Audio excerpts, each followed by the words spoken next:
Hello from Vegas once again. We are at NAB, and right now I'm in the Prime Focus Technologies booth.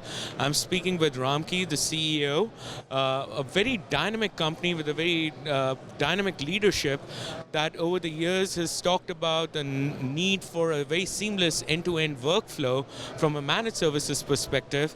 And over the years they have also made some very critical acquisition showing how, akin to an enterprise ERP model, a video workflow can also provide the same sort of value proposition and that much more.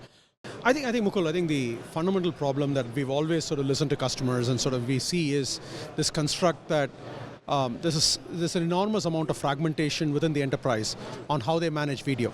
Production has its own little software, or production itself has multiple departments within production using different pieces of software.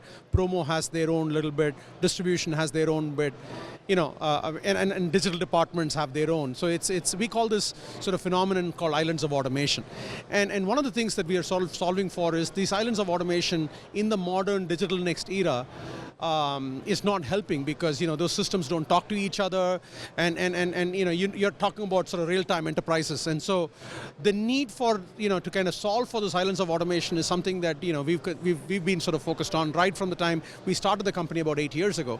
And I'm happy to say that the customers sort of recognize this far more today, and this need for the fact that there's one software that you require for the enterprise to manage every activity around content.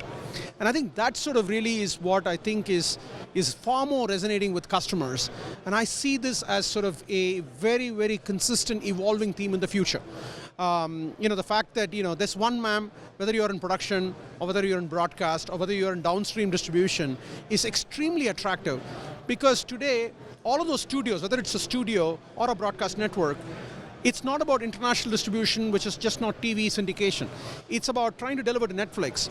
And Netflix is not in the business of taking that content and going off doing compliance and doing off localization. They want the studio to supply a version that will go to 130 countries, right? So basically what is happening is these disparate systems are not helping them. And which is why I think I'm extremely excited with this one software notion, and which is where this media ERP really is sort of becoming more, far more relevant to customers than it was ever before.